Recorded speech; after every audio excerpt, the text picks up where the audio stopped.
Niemand bleibt hier. This is a message from Fabiola Orsing.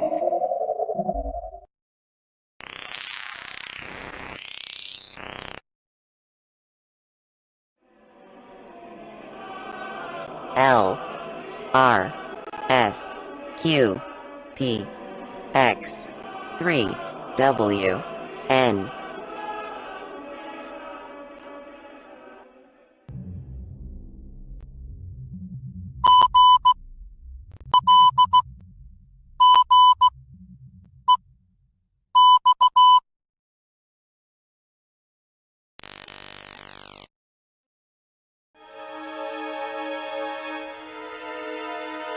O caso de hoje, ele tem 2 pontos principais: o áudio, que vocês acabaram de escutar, e a pessoa desaparecida. E pra gente entender o áudio, a gente primeiro precisa entender sobre a pessoa desaparecida. Então, respira bem fundo, porque a gente tá prestes a entrar na mente de Sebastián Álvares, também conhecido como Sick Mind. Vamos lá.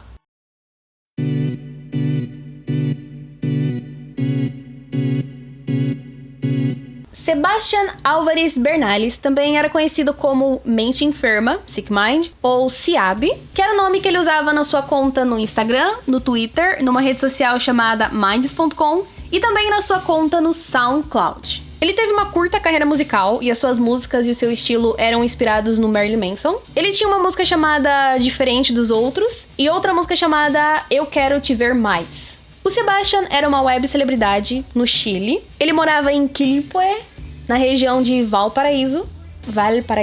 E ele ficou conhecido no Fotolog com seu estilo gótico. Ele gostava de usar bastante maquiagem, ele tinha um cabelo estilo emo, ele usava umas roupas escuras. O conteúdo dele era propositalmente meio creepy, numa pegada de terror. E ele tinha 20 anos quando ele começou a se tornar mais conhecido na internet, mas não foram só as fotos e o estilo dele que chamaram a atenção de todo mundo. Acontece que o Sebastián era uma pessoa bem complicada. No Twitter, ele começou a expressar o seu ódio a algumas pessoas.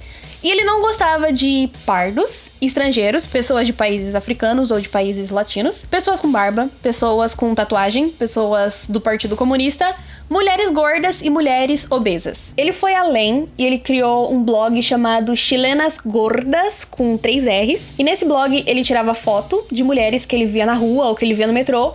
E ele fazia comentários maldosos sobre elas e ele avaliava o corpo delas. Até que a ministra Carolina Smith, do CERNAN, National Women's Service, denunciou ele por causa desse blog. E em resposta a essa denúncia, ele disse: se você defende e ama tanto essas mulheres, então as ensine a se alimentar como seres humanos. Assim, ninguém as incomodaria em um blog.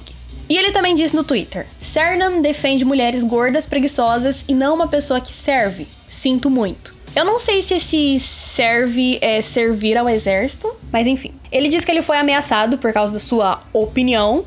E no fim, ele realmente acabou apanhando em um vagão no metrô lá em Valparaíso. E ele culpou a ministra por causa disso, ele disse que foi culpa dela. E ele foi chamado para dar uma entrevista na TV para falar sobre o ocorrido.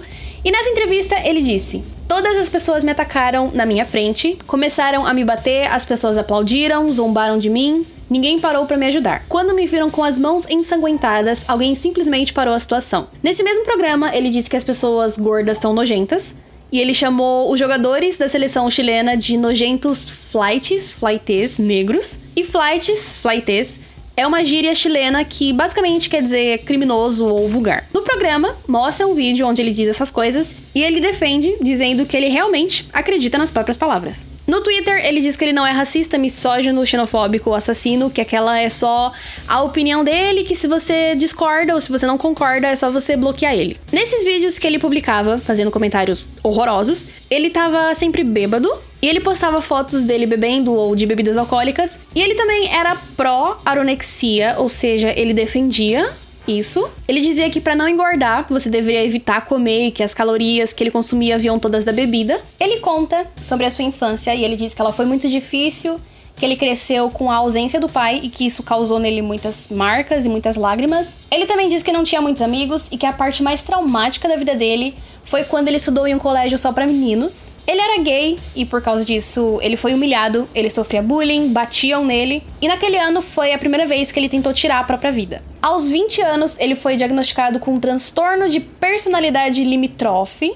Então, ele era emocionalmente instável, ele tinha comportamentos que beiravam a insanidade, e ele fazia coisas irracionais. A mente dele era basicamente o pior inimigo dele, e quem diz isso é o próprio Sebastian. Ele acabou se mudando pra Curinanco, que fica em Valvídia, e ele e o namorado dele, Michael Rowe, que é um ex-militar americano, postavam fotos juntos, e o Sebastian dizia que o Michael entendia ele, que eles viviam em paz, e que o Michael tinha ajudado ele a se livrar dos vícios dele. Então tudo parecia muito bem entre os dois, até que, no dia 28 de setembro de 2017, o Sebastian simplesmente desapareceu. No dia 3 de novembro de 2017, ele publicou: "Lembra quando eu fingi que tinha morrido? Fiz isso porque precisava saber que eles ainda se lembravam de mim antes de desistir, para sempre, da minha outra vida." O então namorado dele fez algumas publicações no Minds.com e ele disse: "Sebastian partiu em uma missão suicida quase 2 meses atrás. Isso é o que ele disse que queria fazer e eu o deixei ir. O que você faz se o seu namorado quiser se matar? Se ele é jovem, você obviamente tenta impedi-lo e obter ajuda. Se ele tem 31 anos e se autodenomina Sick Mind e tem visto um psiquiatra ou um sócio psiquiatra a vida toda, eu disse a ele, faça." Ele ainda diz que o cachorro do casal seguiu o Sebastian, mas que depois de 2 semanas o cachorro voltou pra casa. O nome do cachorro era Violeta. Ele fala que o Sebastian foi embora com uma mochila pequena e que as coisas dele ainda estavam na casa. Fizeram buscas com helicópteros e barcos e também procuraram na floresta. O Michael disse que ele não precisava falar com o Sebastian, ele só queria saber se ele estava vivo ou morto pra ter um encerramento. E essa foi a primeira parte da história, mas como eu disse, as coisas pioram. Então, vamos lá. Vamos falar sobre o áudio.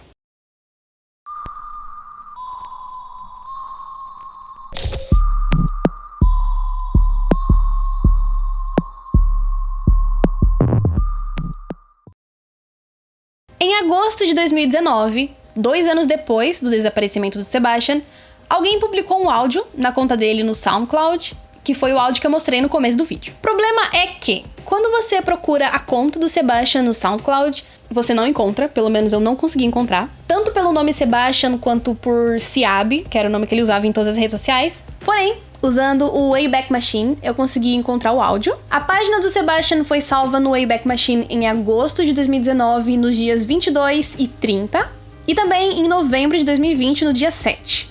Eu não sei se foi o meu computador ou se foi a minha internet, mas eu só consegui acessar a página do dia 22 de agosto de 2019, e no dia 22 dizia que o áudio tinha sido publicado há 14 dias.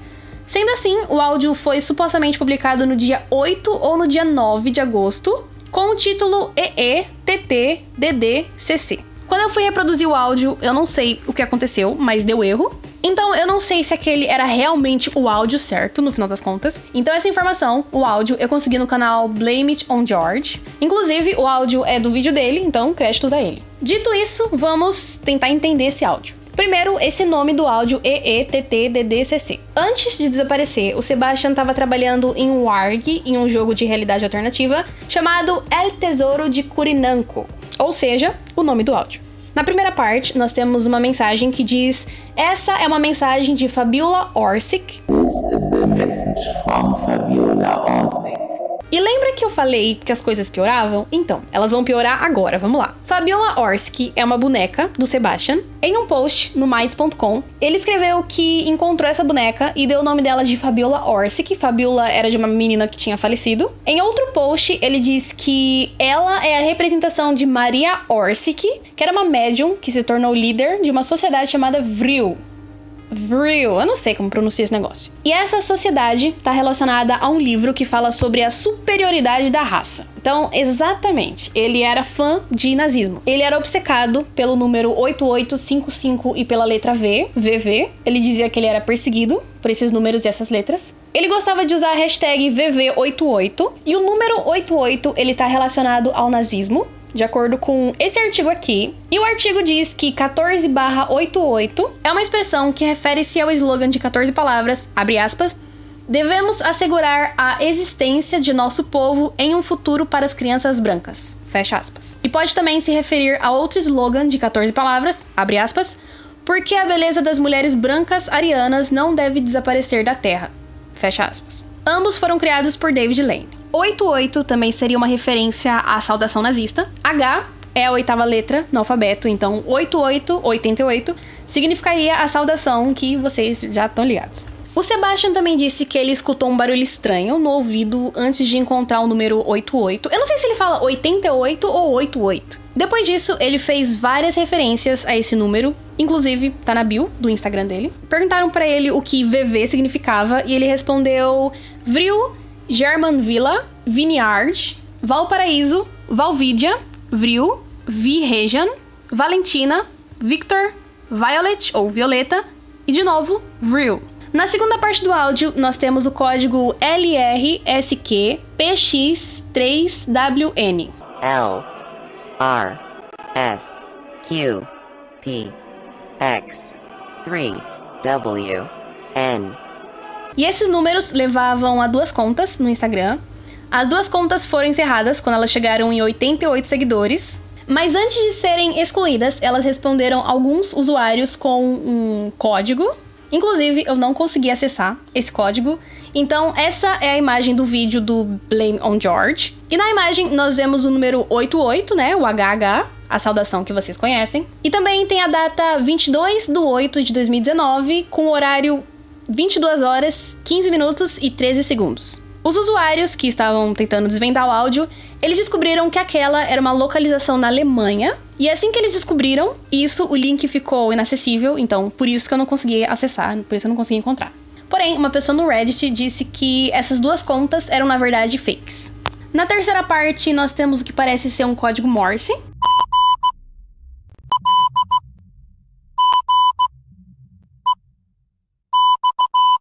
E uma pessoa no Twitter descobriu que se tratava de um espectro de áudio. Na verdade, eu não sei exatamente o nome disso. E nesse espectro, tinham 2 imagens. A imagem da boneca, do Sebastian, aparentemente. E a imagem de uma cebola. E essa cebola se referia ao software Tor Browser, que até onde eu sei, é o software que as pessoas usam para acessar a Deep Web. E eles realmente procuraram coisas relacionadas ao Sebastian na Deep Web. E eles encontraram um vídeo. E de novo, eu não consegui achar esse vídeo, mas vocês podem ver ele no vídeo do Blame It on George. E esse vídeo foi postado um dia depois do desaparecimento do Sebastian. E o vídeo mostra alguém aparentemente numa floresta, no meio de várias árvores. Tá bem escuro, então não dá pra ver direito. A pessoa tá segurando uma lanterna e às vezes dá umas tremidas. Ao fundo tem um cachorro latindo. Às vezes ele late, às vezes ele chora. O estranho no vídeo é que só 2 pessoas assistiram a esse vídeo. Alguém gravou o vídeo original na floresta e alguém gravou uma captura de tela desse vídeo. Se foi a mesma pessoa, ninguém sabe. E isso foi tudo que eu consegui encontrar sobre o áudio. A primeira é que o Sebastian realmente tirou a própria vida e que aquele era, na verdade, um áudio gravado por ele e que ele planejava soltar isso assim que o jogo fosse lançado, o que nunca aconteceu, porque ele desapareceu antes do jogo sair. O tal tesouro de Kurinanko seria, na verdade, o corpo dele, que deveria ser encontrado, o que torna a primeira teoria bem creepy. A segunda teoria é de que um fã teria entrado na conta do Sebastian e publicado esse áudio. Ele teria usado referências das próprias redes sociais do Sebastian, os números, a boneca. A terceira teoria é de que o namorado do Sebastian seria o responsável pelo desaparecimento dele. O Michael, ele tinha dito no Mides.com que ele e o Sebastian se mudaram pra Kurinanko pro Sebastian tentar abandonar o seu vício em cocaína. O Sebastian não tinha um bom relacionamento com a mãe e ele vivia pedindo dinheiro pra ela.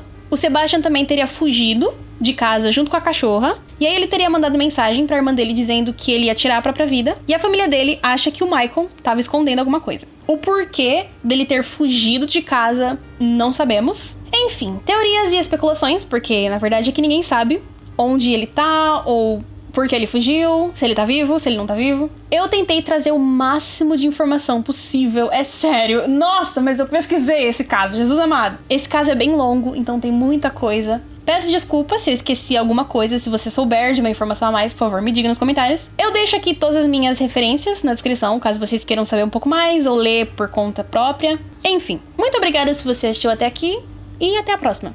Tchau!